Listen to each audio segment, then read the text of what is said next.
Hello, this is Malorian, and this is going to be my November 2012 hobby update. So this is something I'm actually going to be stealing from Once Bitten. He's doing kind of a studio update, and I thought, you know what, that's something I should be doing too. I can cover what type of models I'm now painting, what I'm putting together, what armies I'm dealing with, and what tournaments I'm dealing with and what's coming up. Just something so you guys know what's going on my side. So first thing I should talk about is my painting, and this is going to be a very big painting year. For those who don't know, I'm kind of leading right now the Tale of Fantasy Painters on Warseer. It's really just a program where people come together, and the idea is that you're supposed to be trying to paint 2,000 points over the course of a year. And really, I mean, it doesn't matter if you paint 2,000 points, 20,000 points, or 200. The main thing is just try to support the group and get everybody painting, and then once you are painting, trying to help people to get your painting skill up. And that's a big thing with me, where I don't really have high skill, but at least I'm good at quantity. And talking about that, I'm wanting to use this year to get lots of my remaining orcs and goblins done.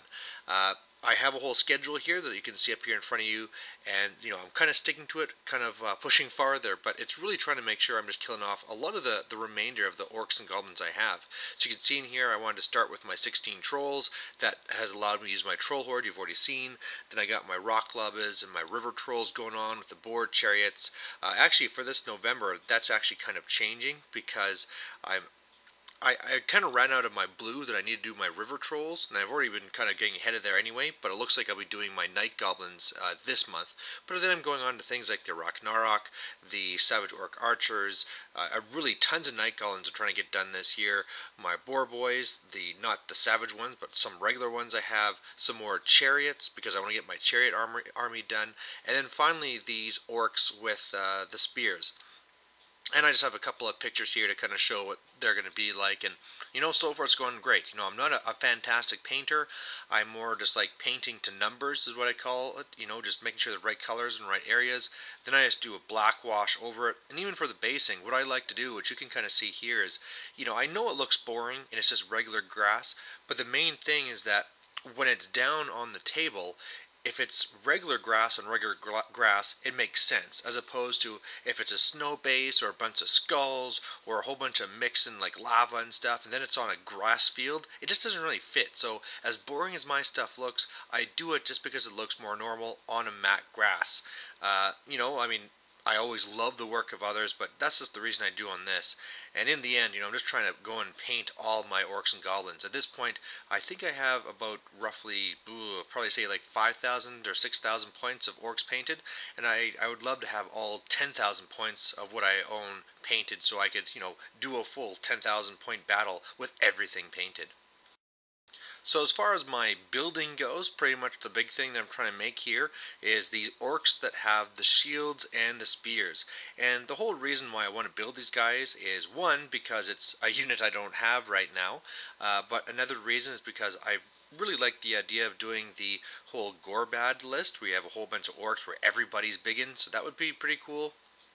Plus, I've been really thinking about making defensive orc lists, and so it might be a good idea to have an orc that's not frenzy, can't be baited, has as high as armor as I can get, and still has all the attacks I can get as well. So this is kind of like the perfect way to do that with the spears and the shields. Not really the optimum build, but if you are going defensive, it can work. And you know what? They look different, and they're fun to put together. Moving on to armies, you saw a little bit of my Tomb Kings behind those orcs there, and I've had a lot of people ask me, what's going on with your Tomb Kings? And for a while there, I was really getting into them. I loved having a whole army full of all the different stuff you could have, but, I was having some problems because some of the stuff they have is really weak, and I was trying to work things out, and there was two things that really kind of killed it for me. One, I started doing some trades, because pretty much everything that wasn't working in the list, I was taking out, and everything that was working, I was trying to increase. And so what was starting to happen, though, is I was getting these more and more sphinxes. And as cool as that was, I was starting to think, like, am I just going to start running a monster army? And I wasn't really knowing if I want to be that guy that's showing up with, 6 monsters in my Tomb King list. But the other thing, too, is that some of these trades I got were so bad. I mean, if you look at this picture here, I mean, I got this, and it's the whole thing like, oh man, I got 3,000 points of Tomb Kings. Look at this, and it's all just a bunch of garbage. Like things are just horribly converted. Things are broken. Pieces are missing, and it just kills you when you're trying to when you're so excited that you can now put these things together, and there's just garbage. And so one of the things that this kind of transitioned into is the fact that there was tons of these Night Goblin chariots in there that even though they were damaged and things like that, I was able to convert them to be my wolf chariots for my orcs and goblins. And so that's what really redirected my attention from my Tomb Kings back over to my orcs and goblins. And that's been say 3 months ago, and since then I've just been loving my orcs. I mean, for a little while I was getting a little bit bored of my orcs and going on to other stuff, but ever since this, I'm just loving my orcs and all the different things I can do with it. I can't wait to do Night Goblin armies and Chariot armies, and especially with the painting I was talking about, I can't wait to have this stuff painted so I can take my Chariot army to a tournament and see how it does there. So right now, as far as when am I going to be doing Tomb Kings again, I like to mix things up when it's not at tournaments, but for the most part, I am not feeling any real draw to be playing my Night Goblins at all. If there's any other army that's calling my name right now, it's a little bit of my Bretonnians, but again, every single time I look at them, and they're not painted. And I don't know if I've ever said this before, but Bretonnians were my first army, but the reason why they're not painted is that I'm really good at painting like a dark, dirty style. I can't do the brights. I can't do things like Bretonnians and High Elves. It just will look like garbage. And so it sits there unpainted, and then because it's unpainted, I can't take it to tournaments, and I just do other things. Talking about tournaments, it's been a really busy time around here. Of course, you've probably heard me mentioning, if you've been watching my battle reports, that they've started a new Alberta GT circuit here. So a lot of the tournament organizers are getting together, making sure that we're all sharing each other, communicating to make sure everybody knows what events are going on. And the whole idea is not only to build up the community so we can have this massive Alberta GT in the end, but also just to make it again so that it's not just Edmontonians going to Edmonton tournaments and in Calgary, people are going to Calgary tournaments, making it so that people are making that 3-hour drive to go to the other tournaments. And so all of a sudden, tournaments that used to be just 20 people before could be jumping up to 40, 50. We have the larger tournaments that are, say, like 80 people, but they really want these things to be boosting up so that we have a lot of tournaments like that, and we have a very solid tournament scene. So I'm really excited that these things are starting to happen.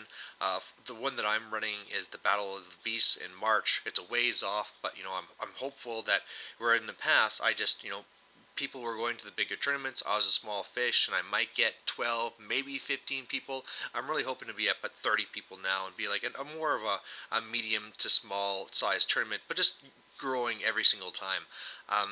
As far as the ones I've been going to, man, I mean, like I said, it's been really busy lately.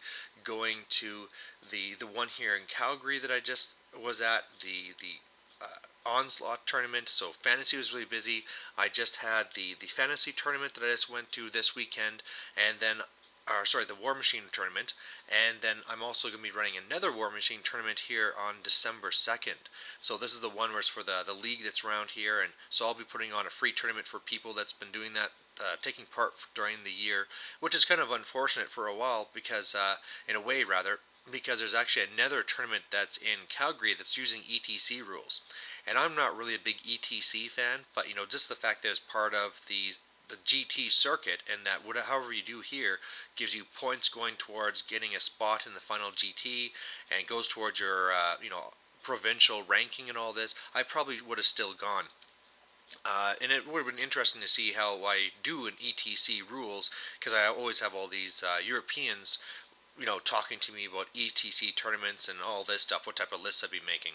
So as far as fantasy, what the next tournament would be, there's going to be one in January that Out of the Basement's going to be running. I think that's going to be the next one for fantasy, and this is going to be more of an Ardboys type thing, where it's kind of bring your strongest and let's go and have a big battle. So I'm really going to have to decide what I'm going to be taking to that. Obviously, if I have my chariots ready, I'm not going to be bringing a silly chariot orc and goblin list.